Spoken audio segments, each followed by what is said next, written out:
Okay, so during our last class, we weren't able to quite finish where we wanted to get in matrix equations and how to use them to solve linear systems.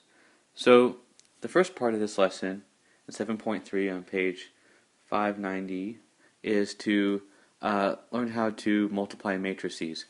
They only give a very small example on how to multiply a 2 by 2 because this starts to become pretty burdensome to do by hand. But it's okay to learn a little bit about what's going on in the background. But as soon as you start moving into 3 by 3s, we just allow our calculator to do that.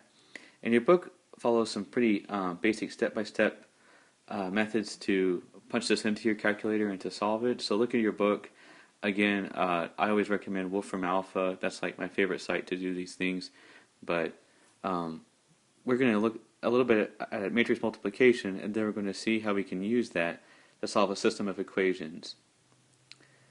Alright, so this is how you multiply something.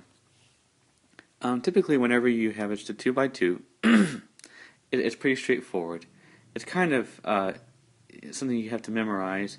You would need to go, so if we had A, B, C, D matrix and 1, 2, 3, 4 matrix, to multiply these are being multiplied, you would do this guy times this guy plus this guy times this guy, so it'd be here, here, here, here, and then you would do, for the top right, you would have this guy times this guy plus,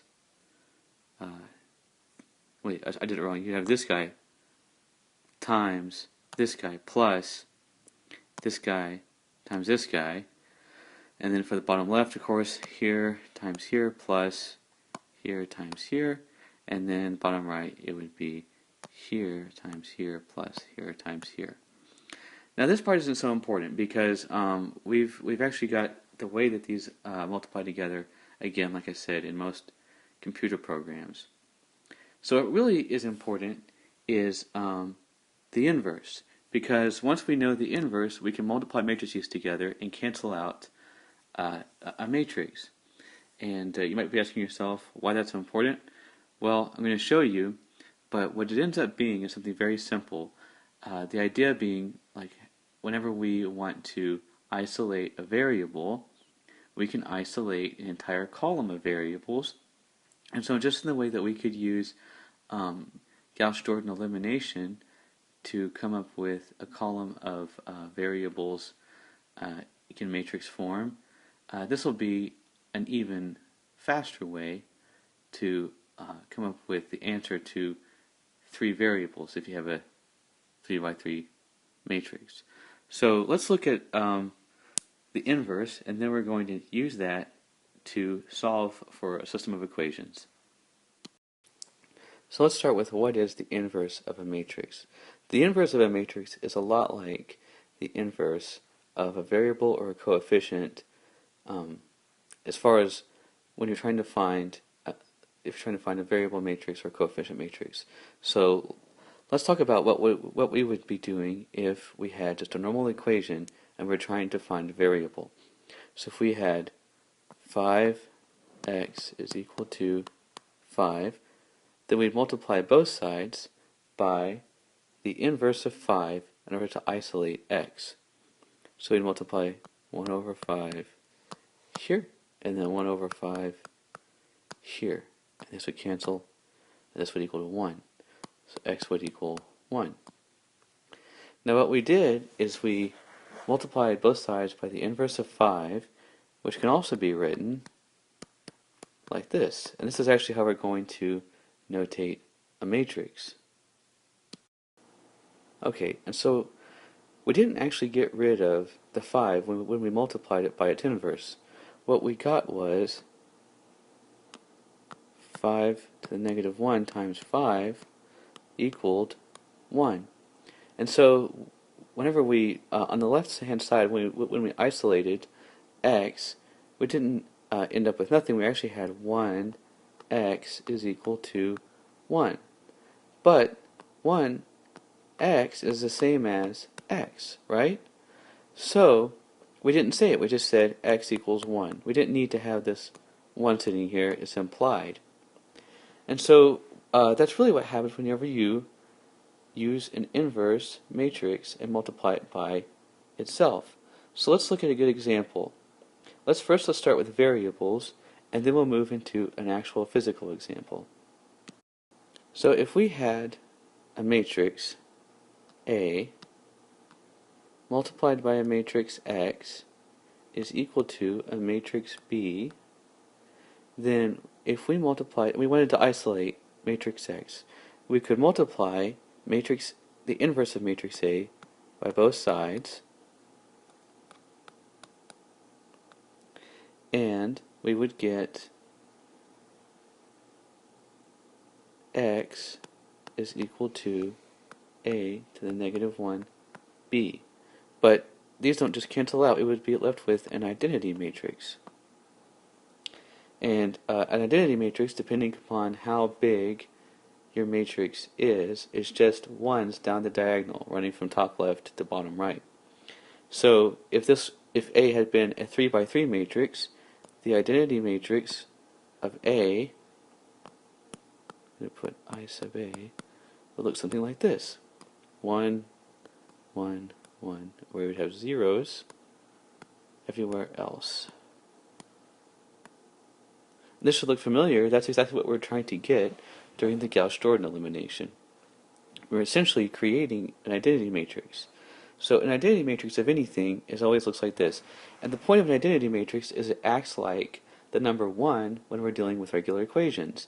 Just in the same way that 1x is equal to x, well, in the same way, the identity of matrix X is the same as X. The identity times matrix X is the same as matrix X. And so what we've done is we've created an implied unit that we can solve for and then kind of just forget about. So just having this basic explanation in mind, let's actually dive into an example, and hopefully it'll make a little more sense. I know that this right now may be a little bit, like a lot to think about, but I think as soon as you see it in action, it may make a little bit more sense, and we'll revisit this idea. Okay, so we're going to use what we talked about briefly, and we're going to set it up as a system of matrices, and then we're going to solve for our variable matrix. So if we had three systems of equations, or we had a system of equations, three different equations with three different variables, this is how we would solve it.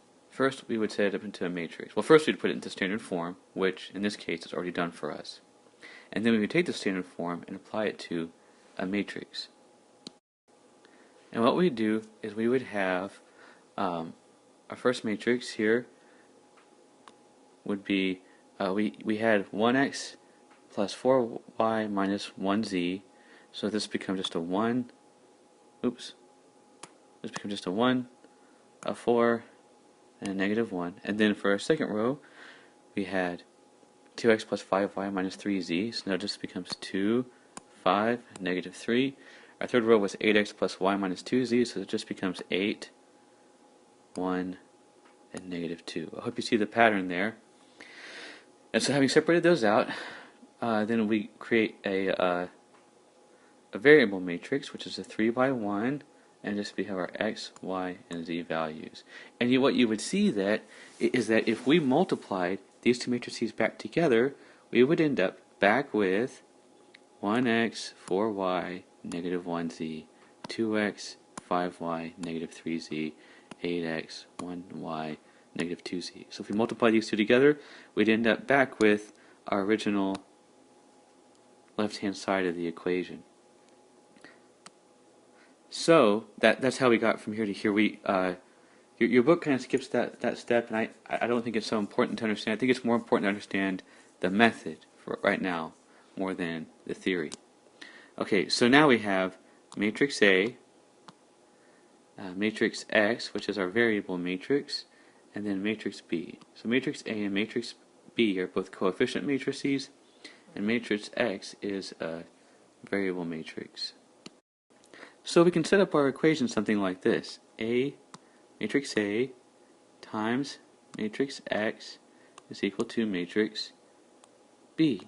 notice that like now this looks a lot simpler than what it really is. It's really this going on, but we can put it into simple terms, solve it, and then apply what we know about matrices and get quick answers. So, in order to solve this, I'm going to have to multiply both sides by the inverse of matrix A.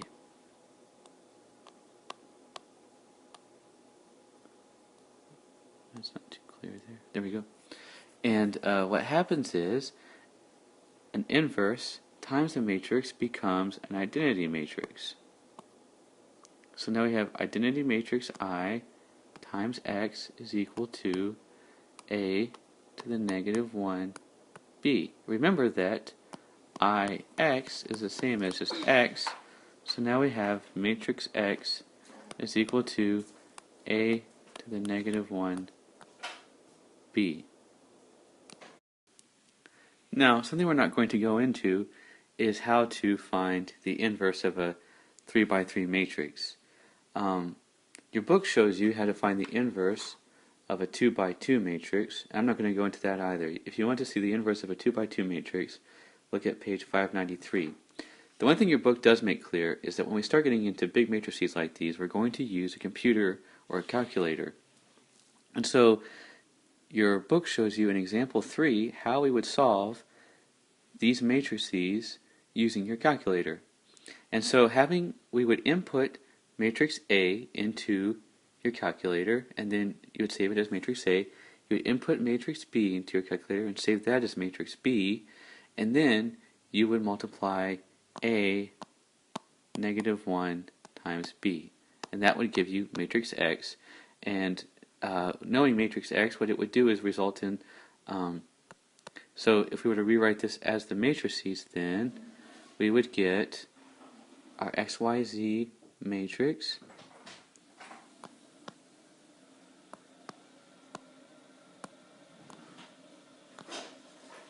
is equal to 2, 3, 4.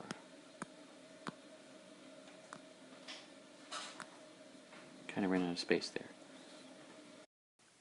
So hopefully now you can see that in the same way we would have solved 5x is equal to 5 by multiplying both sides by the inverse of 5.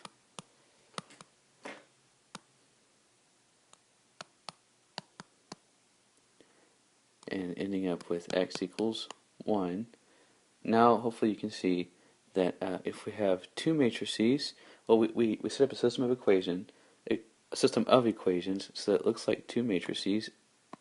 Coefficient matrix A times variable matrix X is equal to B, and then multiply both sides by the inverse of matrix A, and we end up with X is equal to A to the negative 1 B, which now is solved for X. I want to make two quick notes on this. One is that you'll notice that on the top matrix, I don't care if I multiply 5 to the negative 1 on the left-hand side here and on the right-hand side here. Well, obviously I can't do that in matrices because the order of multiplication matters. And if you'll remember, B was a 3 by 1 matrix and A was a 3 by 3 matrix, and so if I'm multiplying these together, I can't multiply, and of course the inverse of A would then be a 3 by 3 matrix. So if I'm multiplying these together, I can't multiply the inverse of A or A after B, because let's see what that would look like if I had B to the negative 1 times, not B to the negative 1, I meant to say B times A to the negative 1. Well, then I'd end up with a 3 by 1 matrix times a 3 by 3 matrix. And if you remember from 7.2, these 2 points here have to agree, or else we cannot multiply the matrices together. So in this case, we can't multiply these 2 matrices together because it's a 3 by 1 times a 3 by 3, and the 1 and 3 don't agree. So if we multiply A to the negative 1 times B, then we end up with a 3 by 3 matrix times a 3 by 1.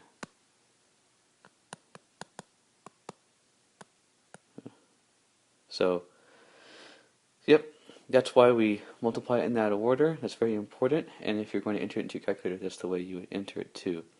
One other quick note is I want to make sure that it was clear at the very beginning that when we solved a 3 by 3 matrix that everything was in standard form before we began. And so you kind of have to meet a few requirements. You have to follow a very strict pattern whenever you're solving using matrices, but I'll kind of end on a very quick note that I think is something kind of cool. You'll notice that those matrices were X, Y, and Z. And it turns out that that's the space that you and I inhabit. We inhabit a 3-dimensional space, and it turns out this is how, I know I mentioned this about 1,000 times now, but it turns out this is how robots can solve where they are in space. They look at how much they've changed in the X, Y, and Z directions, and then they create 3 independent those 3 independent variables are the 3 independent equations, and they use those independent equations to solve for X, Y, and Z. And so it's actually so like for like a 3-link arm robot, it would have I'll just kind of make a quick example here. If we had a 3-link arm robot that looked something like this, where one of the arms could move in and out this direction, and so here's its first link, and then it had another arm that could move around in this direction, and then we have to draw 3-dimensionally here, and we had a third arm that could move up and down, so kind of in this direction. Then it would record how this one moves in the XYZ direction. It would record how this one moves in the XYZ direction, and it would record how this one moves in the XYZ direction. And so therefore you get 3 independent equations, each moving in the XYZ direction, and you would add those together. Well, you wouldn't add those together. You would create a matrix and solve, and you would find out where they are, and therefore you'd also tell them where they should be. And that's how a robot thinks. So hopefully that gave you some insight, and hopefully I also said everything right, because it's been a while since I dealt with robots, but I think for a 3-link arm robot that can only move in unidirectionally, can't pivot, I think that pretty much describes what's going on. So, hope that was informative. I hope that gave you a better idea of how to solve a system of equations using matrices, and